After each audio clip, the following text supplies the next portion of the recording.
Hello students, आप सभी लोगों का री क्लासेस के इस ऑनलाइन प्लेटफॉर्म पे स्वागत है। तो जैसा कि बच्चों हम लोगों ने प्रीवियस क्लास में क्या पढ़ा था, हम लोगों ने मैंने आपको पूरा रिवीजन कराया था। लास्ट के 5 मिनट्स में सारी चीज़ें मैंने आपको एक्सप्लेन कर दी थी। ठीक है, तो चलो आज कुछ क्वेश्चंस लगाते हैं। जो अभी तक हम लोगों ने चीज़ें पढ़ी उस पर बेस्ट कुछ क्वेश्चंस लगाते हैं और फिर उसके बाद आगे की थ्योरीज पढ़ेंगे।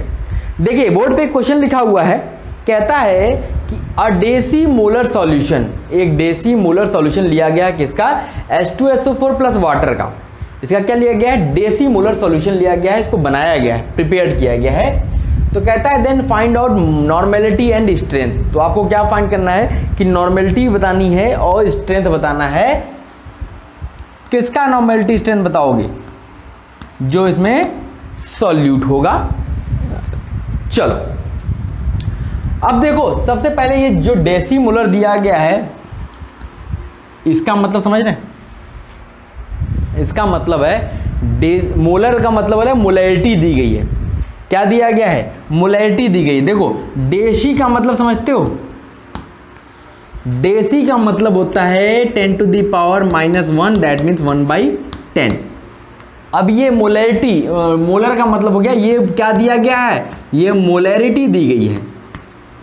क्या दिया गया है, मोलैरिटी दी गई है कि ये क्या है, मोलैरिटी इसकी 1/10 है।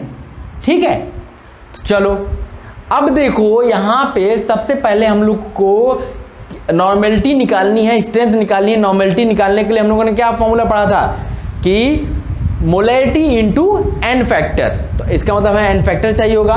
फिर स्ट्रेंथ के लिए हम लोगों ने क्या पढ़ा था, मोलैरिटी इंटू मोलर मास।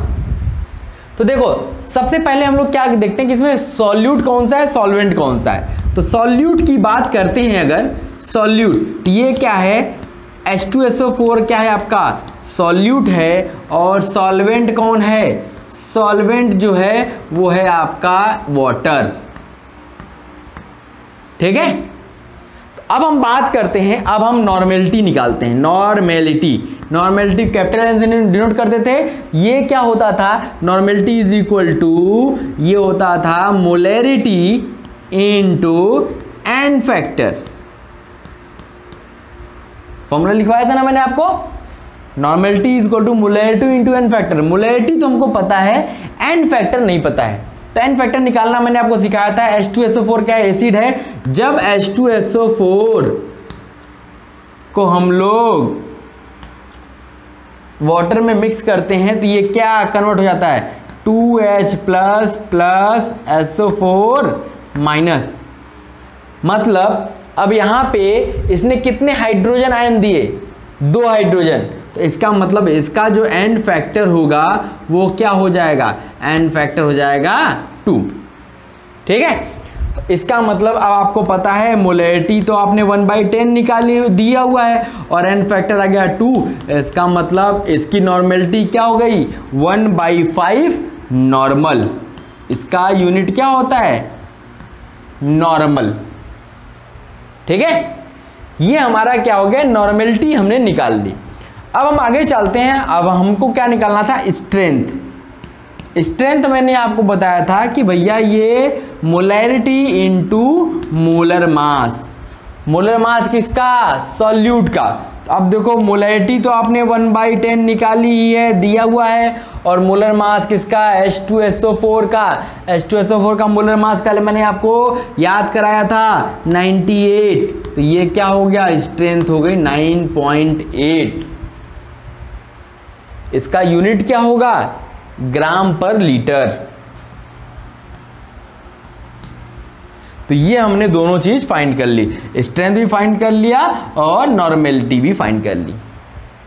समझ में आ रहा है। तो ऐसे क्वेश्चंस को, छोटे छोटे क्वेश्चंस मिलेंगे आपको एग्जाम्स में, बहुत पूछे जाते हैं। तो आप इस तरीके से फाइंड आउट करेंगे। ठीक है, नोट कीजिए, फिर आगे कुछ और क्वेश्चंस लेते हैं। चलो बच्चों एक और क्वेश्चन देखते हैं। ये कहता है कि 2 mole urea plus water is prepared. आपने 2 मोल प्रिपेयर किया यूरिया और वाटर को मिक्स करके, एंड डेंसिटी ऑफ सॉल्यूशन, और सॉल्यूशन की डेंसिटी आपको दी गई है 1.2 gram per cc cubic centimetre. Then find out molarity. आपको मोलैरिटी पूछ रहा है तो अब देखो सबसे पहले एक ही चीज आपको दी गई है, 2 मोलर। देखो ये क्या है, 2 मोल्स मतलब मोलरिटी दी गई है, 2 molar urea plus water is prepared. इसका मतलब है, देखो इसका क्या मतलब है, 2 मोलर का क्या मतलब है, मोलरिटी का मतलब हो गया 2 मोल पर लीटर। इसका मतलब है कि 2 क्या हो गया, 2 moles of solute, 2 moles of solute upon volume in litre, volume in litre. ठीक, तो यहां से हमको क्या मिल गया कि सॉल्यूट के मोल्स मिल गए। सॉल्यूट कितना हो गया, 2 मोल, और सॉल्यूशन कितना हो गया, ये हो गया 1 लीटर। ठीक, ये 2 मोलर से हमने ये निकाल लिया कि आपका सॉल्यूट, देखिए 2 मोलर का मतलब हो गया, मोलरिटी दी गई तो मोल्स पर यूनिट वॉल्यूम में जो मोल्स होते हैं वो उसी को मोलरिटी बोलते हैं। तो इसका मतलब 2 मोल आपका सॉल्यूट है कितने लीटर में, 1 लीटर सॉल्यूशन में। तो ये आपको दे दिया V, ठीक, और ये दे दिया आपको N, सॉल्यूट का मोल दे दिया। अब देखो, अब हमें निकालने के लिए हम लोग क्या करते हैं, एक टेबल बनाते हैं। ये आप बनाना सीख जाओगे तो आपको क्वेश्चन करने में बहुत आसानी होगी। क्या क्या है, सॉल्यूट, सॉल्वेंट और सॉल्यूशन। ठीक है, आप क्या करोगे, इसी टेबल को बना लो, फिर देखो क्वेश्चन कोई भी कुछ भी पूछता है आप बड़े आसानी से सॉल्व कर पाओगे। देखो सॉल्यूट कितना आया आपका, सॉल्यूट आ गया N जो आया वो आ गया 2 आ गया। तो सॉल्यूट का हम लोग क्या मोलर मास पता होता है, इसका पता है यूरिया का मोलर मास, कल मैंने आपको बताया था, बोला था याद रखिएगा, ये टिप्स पे होने चाहिए। तो 60 इसका मोलर मास होता है। तो क्या हम लोग वेट ऑफ सॉल्यूट निकाल सकते हैं क्या, वेट, तो क्या हो जाएगा, molar mass into moles, 2 into 60, that means 120। ये क्या आ गया, 120 ग्राम क्या मिल गया हमको, वेट मिल गया सॉल्यूट का। ठीक है, अब आ जाओ सॉल्वेंट की बात करते हैं। सॉल्वेंट यहां पे क्या है, वाटर है। ठीक है, W इसका वेट, देखो वेट ऑफ सॉल्वेंट हमको निकालना है। क्या निकालना है, वेट ऑफ सॉल्वेंट निकालना है। अब देखो क्या हो गया, सबसे पहले हम सॉल्यूशन निकाल लेते हैं तब हम सॉल्वेंट पे जाएंगे। देखो सॉल्यूशन क्या दिया गया है, VL, लीटर में 1 लीटर, ये 1 लीटर दिया गया है। अब इसी को आप क्या कर सकते हो, 1000 मिलीलीटर कर सकते हो। ठीक, तो अब यहां पे देखो डेंसिटी दी गई है। डेंसिटी इसलिए दी गई है क्योंकि हम टेम्परेचर इंडिपेंडेंट से टेम्परेचर डिपेंडेंट पे जा रहे हैं, तो वहां पे डेंसिटी की जरूरत पड़ेगी। डेंसिटी दिया गया है 1.2 ग्राम पर cc या पर ml। ठीक है, तो हम यहां से वेट ऑफ सॉल्यूशन निकाल लेते हैं। सॉल्यूशन का वेट क्या हो जाएगा, आप डेंसिटी और वॉल्यूम को क्या करो, मल्टीप्लाई कर लो, तो D इंटू V, तो ये आ गया 1.2 इंटू 1000। ठीक है, तो ये क्या मिल जाएगा, 1200। अब देखो ग्राम पर ml और ये ml में है, तो ये क्या मिल जाएगा, ग्राम में मिल जाएगा। तो 1200 ग्राम आपका सॉल्यूशन का वेट हो गया, सॉल्यूट का वेट हो गया 120 ग्राम। तो सॉल्वेंट का वेट क्या हो जाएगा, 1200 माइनस 120, 081।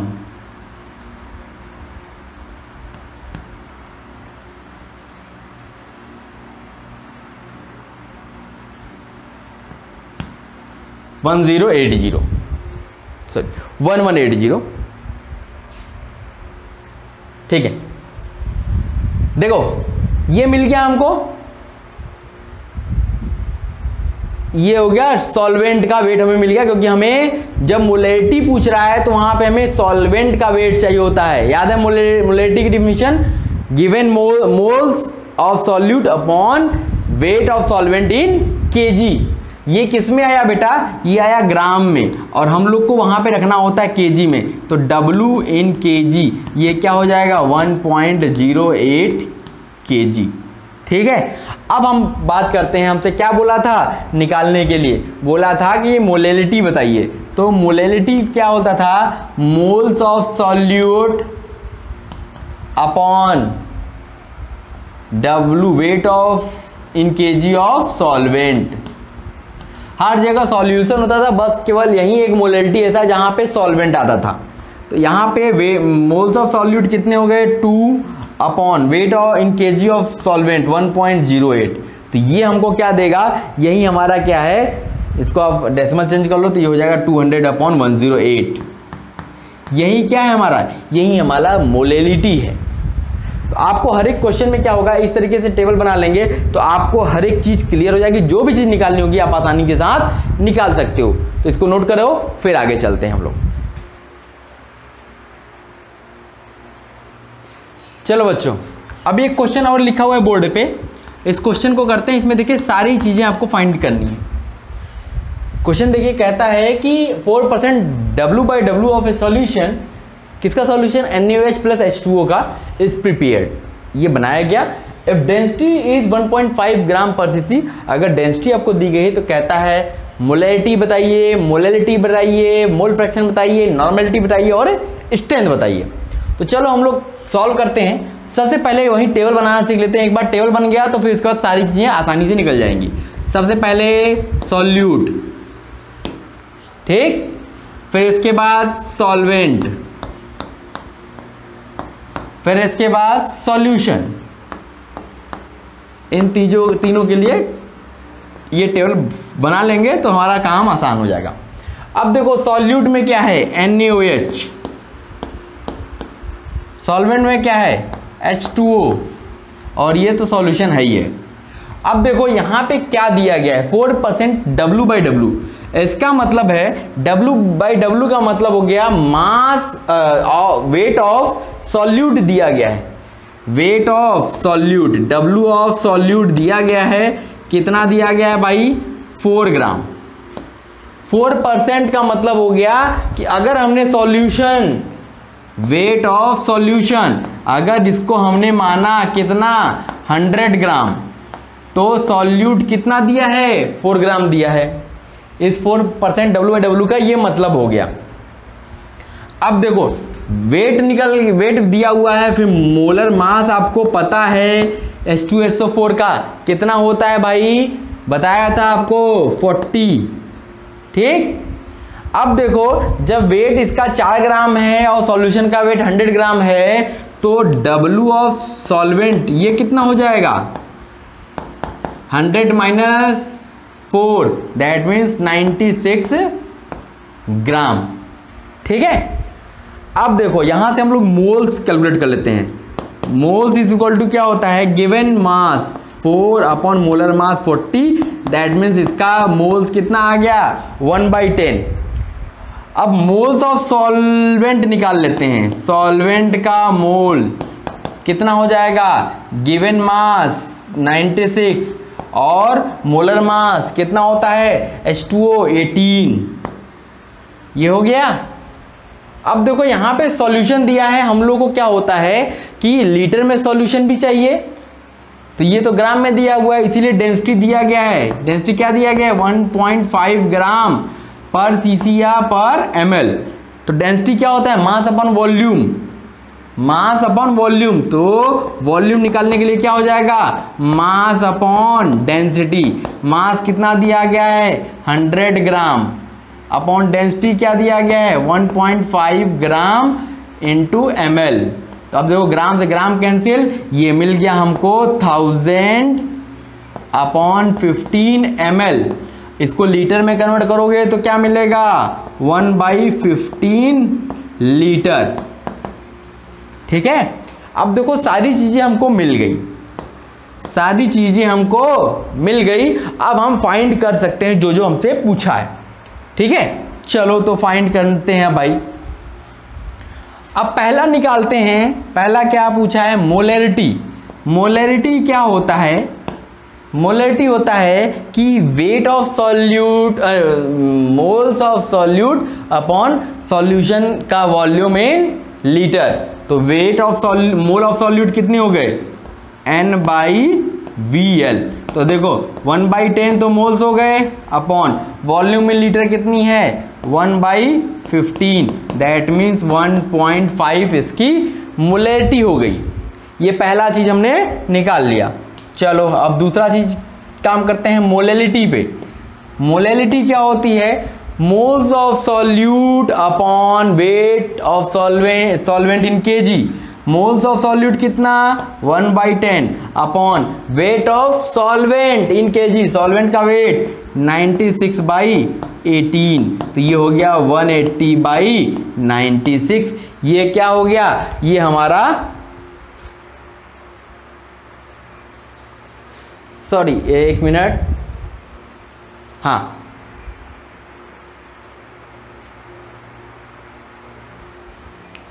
सॉरी यहाँ पे हम लोग को वेट रखना है ना, वेट सॉरी, ये देखो वेट 96 ग्राम है, इसको आप किलोग्राम में कर लेंगे तो 96/1000 kg। तो यहाँ पे ये रखाएगा 96/1000 kg। तो ये हो जाएगा, एक जीरो से एक जीरो कैंसिल हो गया, 100/96। ये क्या आ गया? मोलैलिटी आ गया। अब चलो तीसरा हमसे क्या बोलता है? Mole fraction. Mole fraction. अब यहाँ पे अगर हम NaOH का निकालना चाहते हैं तो moles of NaOH upon total mole. ठीक, अब देखो NaOH का मोल कितना निकाला था? 1/10। और टोटल मोल्स का मतलब moles of solute plus moles of solvent. तो 1/10 प्लस 96/18। तो ये आपको, इसको आप सॉल्व कर लीजिएगा। जो आएगा वो हमारा क्या आएगा? मोल फ्रैक्शन आएगा। ठीक है। अब देखो अगला क्या है? नॉर्मेलिटी। देखो नॉर्मेलिटी हमने क्या पढ़ा था? Molarity into n factor. हमने क्या पढ़ा था? Molarity into n factor. तो मोलैरिटी तो हमको पता है, क्या निकाला था? 1.5 पहले में मोलैरिटी निकाला था, इंटू n फैक्टर। अब बताओ कि NaOH को अगर आप वाटर में डिसॉल्व करोगे तो ये Na plus OH minus ion में ब्रेक होगा ना। तो कितने OH माइनस आयन ब्रेक कर रहा है? ये 1। तो इसका मतलब इसका n फैक्टर कितना हो गया? 1। तो इसका मतलब इसका नॉर्मेलिटी भी कितना आ गया? 1.5। ठीक है। फिर इसका लास्ट हमें क्या दिया हुआ है? स्ट्रेंथ। स्ट्रेंथ हमने बताया था molarity into molar mass. Molarity into molar mass. अब देखो मोलैरिटी तो आपको दिया गया है 1.5 और NaOH का मोलर मास कितना होता है? Na का हो गया 23 और O का हो गया 16 प्लस AH का हो गया 1, तो 50। ठीक है। तो ये हो गया मल्टीप्लाइड बाई 50। तो ये हमको क्या मिल गया? Sorry 23 plus 16 sorry 40। तो ये हमको क्या मिल गया? ये हमारा स्ट्रेंथ मिल गया। तो एक ही क्वेश्चन में मैंने आपको सारी चीज़ें बता दी कि कैसे, अगर आपको एक टेम्परेचर इंडिपेंडेंट से टेम्परेचर डिपेंडेंट में जाना है तो वहाँ पे क्या होगा कि आपको डेंसिटी गिवन जरूर होगी। ठीक है। डेंसिटी गिवन होगी तो वहाँ से आप वॉल्यूम निकाल लेंगे, वेट निकाल लेंगे, जो भी चीज़ की रिक्वायरमेंट होगी। आप ये अगर टेबल बना लेते हो तो अब ये टेबल बन गया आपका, तो आपको अब यहाँ से जो भी चीज़ की रिक्वायरमेंट होगी सारी चीज़ें मिल जाएंगी।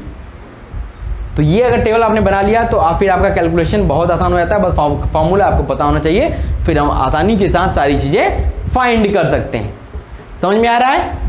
तो चलो इसको नोट कर लो, और ये जो बाकी मैंने नहीं निकाला हूँ इसको आप मल्टीप्लाई कर लेना, सॉल्व कर लेना। कैलकुलेशन वाला पार्ट आपको लिए छोड़ देता हूँ मैं। ये कैलकुलेट कर लीजिएगा, ये भी कैलकुलेट, वो भी कैलकुलेट कर लीजिएगा, सब डेसिमल उसमें अपना रख लीजिएगा अपने अकॉर्डिंग। ठीक है। चलो इतना नोट कर लो, फिर हम आगे चलते हैं। चलो बच्चों अब हम आगे चलते हैं। अब आगे आप हेडिंग डालिए डाइल्यूशन फॉर्मूला। अब देखो ये क्या है, ये कौन सा नया चीज़ आ गया? डाइल्यूशन फॉर्मूला क्या हो गया? देखो हम लोग पढ़ते हैं ना कि मोलैरिटी क्या होता है। Moles upon volume in litre, यही पढ़ते हैं। तो अगर हम यहाँ पे मोल्स जो सॉल्यूट के हैं इसको हम लोग कांस्टेंट कर दिया, इसको क्या कर दिया, कांस्टेंट कर दिया।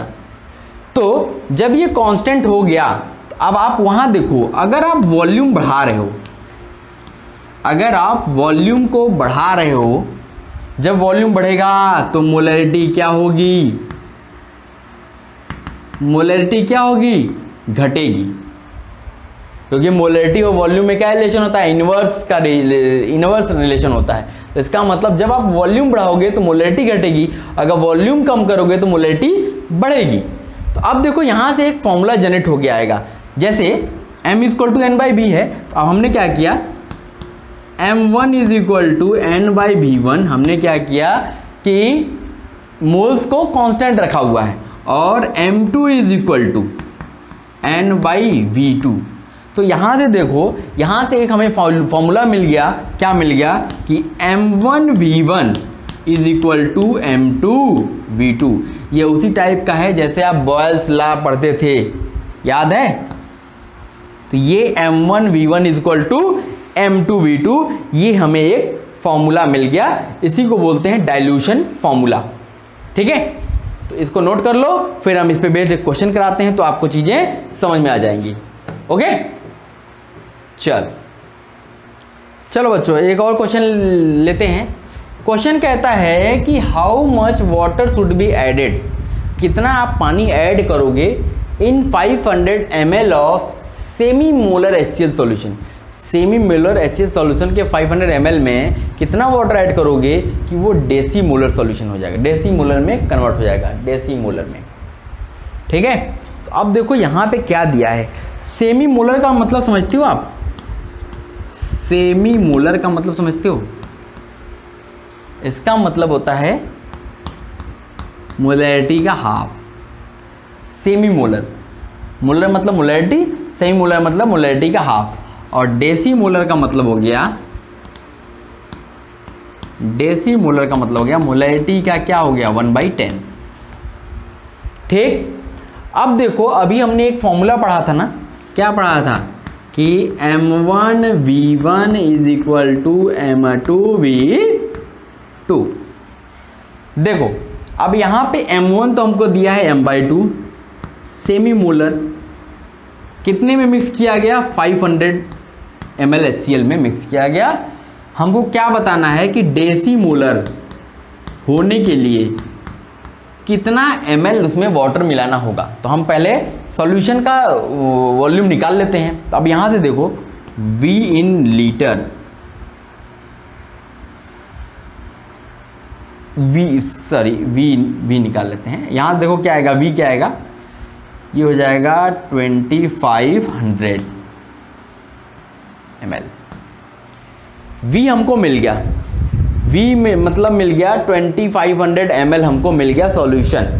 तो अब बताओ इसमें 500 ml क्या था, HCl था, तो बाकी वाटर कितना रहा होगा, तो volume of water, volume of water ये क्या हो जाएगा 2500 minus 500 ml, that means 2000 ml। आप वाटर मिला दोगे तो वो क्या हो जाएगा, डेसी मोलर में बदल जाएगा। ठीक है, तो ये एक क्वेश्चन था, इसको आप नोट कर लो, फिर हम लोग आगे चलते हैं। ठीक है, ओके चलो बच्चों अब हम आगे चलते हैं। हेडिंग डालिएगा मोलैरिटी ऑफ मिक्सिंग। अगर हमने कई सारे चीज़ों को मिक्स किया हुआ है तो उसकी मोलैरिटी क्या होगी, ये हम लोग फाइंड करना चाहते हैं। तो बहुत ध्यान से देखिएगा, जैसे मान लिया हमने 3 टाइप के सॉल्यूशन लिए, ये हमारा सॉल्यूशन 1 है, ये हमारा सॉल्यूशन 2 है, और ये हमारा सॉल्यूशन 3 है। ठीक, ये 3 सॉल्यूशन है। इसकी मोलैरिटी है M1, वॉल्यूम है V1, इसकी मोलैरिटी है M2, वॉल्यूम है V2, इसकी मोलैरिटी है M3, वॉल्यूम है V3। ठीक है, अब हमने क्या किया, इन तीनों को मिक्स कर दिया, मिला दिया और एक नया सॉल्यूशन तैयार हो गया। ठीक है, ये कौन सा है, रिजल्टिंग सॉल्यूशन है। ये कौन सा सॉल्यूशन है, रिजल्टिंग है। और अगर इसकी मोलैरिटी MR मान लिया, इसकी मोलैरिटी MR मान लिया, तो वो MR क्या होगा यही हमें बताना है। चलो हम लोग पहले इस MR, मोलैरिटी होती क्या है, moles upon volume in litre. तो देखो पहले तो हम ऊपर टोटल मोल्स निकालेंगे, टोटल मोल्स, कितने मोल्स होंगे। देखो मोल्स क्या होता है, मोल्स निकालने के लिए गिवन मास अपॉन वॉल्यूम इन ml यही होता है ना। तो टोटल मोल्स कितने होंगे, मोलैरिटी इनटू वॉल्यूम, ये पढ़ा था ना, मोलैरिटी क्या पढ़ा था, मोल्स अपॉन वॉल्यूम। तो यहाँ पे मोल्स क्या हो जाएगा, molarity into volume, M1V1 plus M2V2 plus M3V3, ये हो गए इसके टोटल मोल्स। और टोटल वॉल्यूम निकाल लो, टोटल वॉल्यूम। अब टोटल वॉल्यूम कितना, इसका वॉल्यूम है V1, इसका वॉल्यूम है V2, अगले का वॉल्यूम है V3, ये हमें मिल गए टोटल वॉल्यूम। जब हमें टोटल मोल्स और टोटल वॉल्यूम मिल गए तो अब हम लोग इस MR को रिप्रेजेंट कर सकते हैं, मोलैरिटी ऑफ रिजल्टेंट। तो ये क्या हो जाएगा भाई, ऊपर total moles, total moles upon total volume, total volume. तो अब देखो मोल्स कितने हो गए भाई, M1V1 plus M2V2 plus M3V3, ये हो गए टोटल मोल्स। और वॉल्यूम कितना हो गया total, V1 plus V2 plus V3, ये हो गया हमारा molarity of the resulting solution. ये हमको क्या मिल गया, molarity of the resulting solution. ठीक है, समझ में आ गया, इसको नोट करो। फिर एक इंटरेस्टिंग चीज आपको बताता हूं, नोट कीजिए। अब देखो एक इंटरेस्टिंग चीज आपको बताता हूं। जैसे देखो मान लिया एक हमने यहां पे सॉल्यूशन लिया 1, सॉल्यूशन 1 लिया, इसकी मोलैरिटी है M1, वॉल्यूम है V1। ठीक है, एक दूसरा सॉल्यूशन लिया 2, इसकी है मोलैरिटी M2 और वॉल्यूम है V2। तीसरा लिया, तीसरे में हमने क्या ले लिया, वाटर ले लिया। तीसरे में हमने क्या ले लिया, वाटर ले लिया, जिसका वॉल्यूम है V3। ठीक है, अगर अब हम इन तीनों को मिक्स किया और एक हमने रिजल्टेंट सॉल्यूशन तैयार किया, ये हमारा क्या है, रिजल्टेंट सॉल्यूशन का मोलैरिटी है। हमने एक रिजल्टेंट सॉल्यूशन तैयार किया, तो अब यहाँ पे जो इसका रिजल्टेंट मोलैरिटी होगी वो देखो क्या होगी, रिजल्टेंट जो मोलैरिटी होगी वो क्या होगी, M1V1 plus M2V2 upon V1 plus V2 plus V3। अब बहुत सारे बच्चे ये देख के कह रहे होंगे सर नीचे V3 लिए ऊपर V3 नहीं आया। तो देखो बच्चों क्या है, ये ऊपर V3 क्यों नहीं आया, इसलिए नहीं आया क्योंकि क्या है, ये तो सॉल्यूशन है, इसमें कुछ सॉल्यूट होगा, इसमें भी कुछ सॉल्यूट होगा, लेकिन ये क्या है, ये वाटर है, ये सॉल्यूट नहीं होता है, ये क्या है, हमेशा सॉल्वेंट होता है। तो इसकी वजह से ऊपर ये वाटर नहीं आया है, इसका वॉल्यूम। अब देखो ये जो प्रोसेस होता है, ये जो प्रोसेस होता है इसको बोलते हैं, इसको क्या बोलते हैं? Mixing with dilution. इस प्रोसेस को क्या बोलते हैं? Mixing with dilution. मतलब हम मिक्स भी कर रहे हैं और उसको डाइल्यूट भी करते जा रहे हैं। वाटर मिलाने से क्या होता है? डाइल्यूट होती है चीजें। जैसे एक आपका कंसंट्रेटेड होता है, जैसे एसिड की बात करें, एक होता है कंसंट्रेटेड हाइड्रोक्लोरिक एसिड और एक होता है डाइल्यूटेड हाइड्रोक्लोरिक एसिड। कंसंट्रेटेड का मतलब हो गया वो एकदम प्योर फॉर्म में है, और डाइल्यूट का मतलब हो गया उसमें पानी मिला करके उसका कंसंट्रेशन कम कर दिया गया है, तो वो डाइल्यूशन है। इसी तरीके से यहां भी क्या है, दो सॉल्यूशन हमने लिए हुए हैं, लेकिन जब उसमें पानी मिलाते जा रहे हैं तो वो डाइल्यूट होता जा रहा है। तो मिक्सिंग भी है विथ डाइल्यूशन है। ठीक है, तो ये एक कॉन्सेप्ट था, इसको आप ध्यान रखेंगे। अब हम लोग आगे चलते हैं। ठीक है, नोट कीजिएगा इसको। चलो बच्चों, अब एक क्वेश्चन करते हैं तो इस डाइल्यूशन को हम लोग अच्छे से समझ पाएंगे। देखो क्वेश्चन क्या कहता है कि हमने क्या किया, एक सॉल्यूशन लिया 200 ml of 2 mole HCl। HCl के 2 मोल का हमने क्या लिया, 200 ml सॉल्यूशन लिया। फिर क्या लिया, यहाँ पे 300 ml लिया of 3 mole HCl। 3 mole HCl का 300 ml सॉल्यूशन लिया। कहता है after mixing this two, after mixing these two, find the resultant molarity. Find the resultant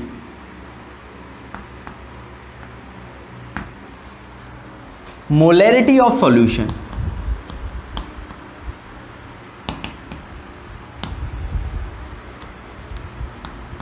Find the resultant molarity of solution. अब देखो यहाँ पे हमको रिजल्टेंट मोलरिटी पूछ रहा है और आपके पास 4 ऑप्शंस भी दिए गए हैं। पहला ऑप्शन दिया गया है 1.2 मोलर, दूसरा ऑप्शन दिया गया है 2.5, तीसरा ऑप्शन दिया गया है 3.5 और चौथा ऑप्शन दिया गया है, चौथा ऑप्शन दिया गया है 2.6।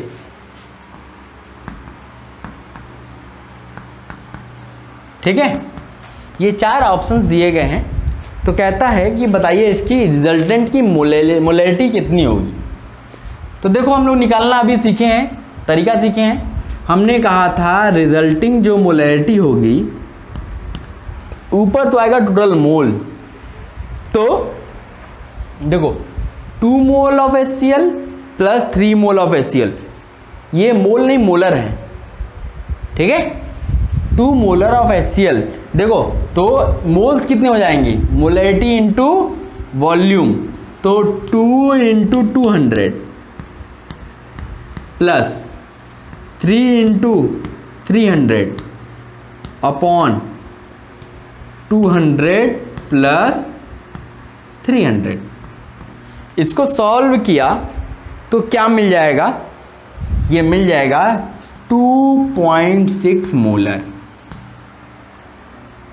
अब देखो ये तो आंसर तो निकालना बड़ा आसान काम है, आंसर तो आपने निकाल लिया, लेकिन जब हम लोग ऑब्जेक्टिव क्वेश्चंस को अटेम्प्ट कर रहे होते हैं तो वहाँ पे क्या होता है, हम लोग अगर हम लोग मेहनत करेंगे तब तो आंसर तो देखो मेहनत करने पे आ ही जाएगा, लेकिन अगर मेहनत से ही आएगा केवल तब तो दिक्कत हो जाएगी, आपका टाइम बहुत लॉस होता है। तो ऐसे क्वेश्चंस में क्या होता है कि आप थोड़ा सा कॉन्सेप्ट यूज किया करो कि बिना पेन चलाए क्या ये क्वेश्चन हो सकता है क्या। देखो जब ऑब्जेक्टिव क्वेश्चंस होते हैं सबसे पहला क्या क्या कीजिए कि देखा कीजिए क्या कोई ऐसे ऑप्शन हैं क्या जो देख के रिमूव हो सकते हैं। अब वो रिमूव आप तब कर पाएंगे जब आप उसके पीछे का कॉन्सेप्ट समझ रहे होंगे। जैसे इसमें क्या है, दो ऑप्शन ऐसे हैं, दो ऑप्शन जो ये 1.5 है और ये 3.5 है, ये दो ऑप्शन ऐसे हैं कि इसको हम रिमूव कर सकते हैं। लेकिन क्यों करेंगे, इसका रीज़न आपके पास होना चाहिए। हम इसको रिमूव इसलिए करेंगे क्योंकि हमें पता है कि मोलैरिटी जो होती है, अगर दो दिए गए हैं तो मोलैरिटी जो इनके रिजल्टेंट की होगी वो छोटे वाले से छोटा नहीं आ सकती और बड़े वाले से बड़ी नहीं आ सकती। जब भी मोलैरिटी आएगी इन दोनों के बीच में आएगी। तो अब देखो ये 1.5 जो है 2 मोल से कम है ना, इसका मतलब इसकी मोलैरिटी 2 से छोटी हो रही है, तो ये तो कैंसिल हो गया, ये ऑटोमेटिकली ख़त्म हो गया। और ये जो 3.5 है ये भी देखा तो ये 3.5 देखा तो ये 3 से ज़्यादा हो गई, तो ये भी कैंसिल हो गई। इसका मतलब 2 तो हमने रिजेक्ट कर दिया, 2 तो हमने यहाँ से निकाल दिए। ठीक है, अब देखो, अब जो ऑप्शन बी है ये भी रिजेक्ट हो सकता है। क्यों हो सकता है, क्योंकि जो इनका अगर आप इनका क्या है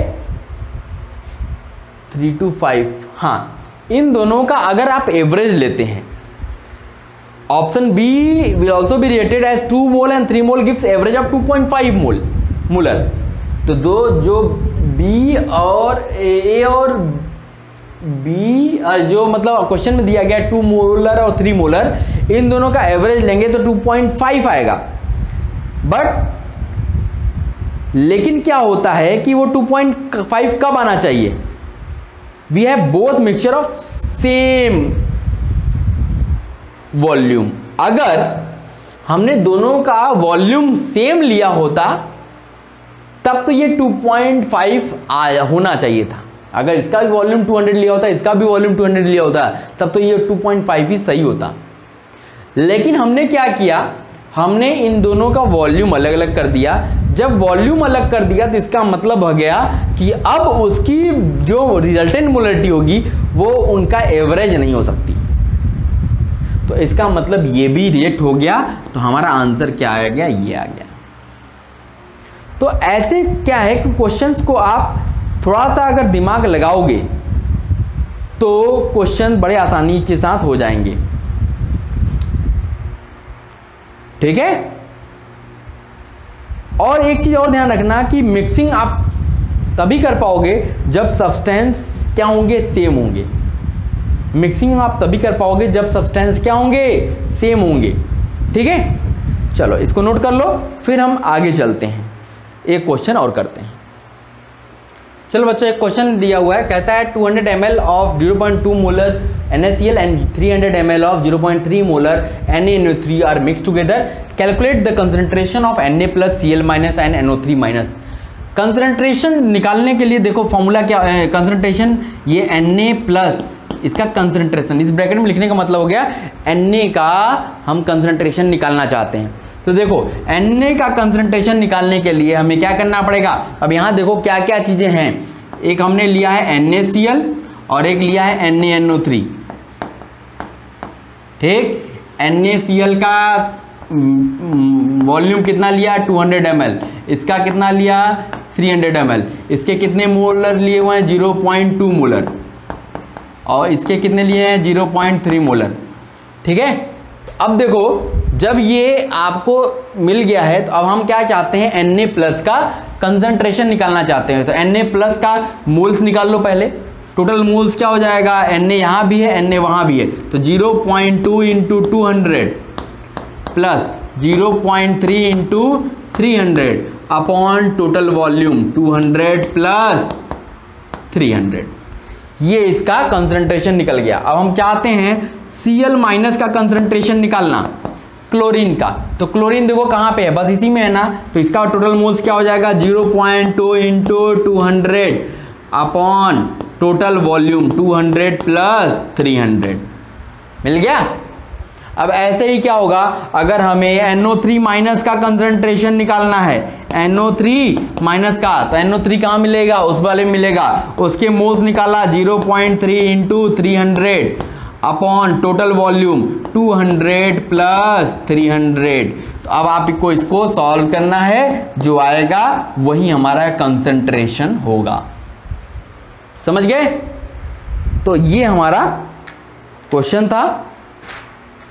तो अब आपका काम है कि आप इसको रिवाइज करेंगे, जो भी आज बताया गया है पूरा रिवीजन करेंगे, इसको नोट डाउन कर लीजिएगा। जो भी आज बताया गया है पूरा आप रिवाइज करेंगे, रिवाइज कर लेंगे तो चीजें आपको क्या हो जाएंगी, क्लियर हो जाएंगी। और अगर कोई चीज डिफिकल्टी आती है तो आप वीडियो को पॉज करो, फिर से रिमाइंड करो, फिर से देखो, 2 बार 3 बार 4 बार देखो, जब तक कि आपका कॉन्सेप्ट क्लियर ना हो जाए।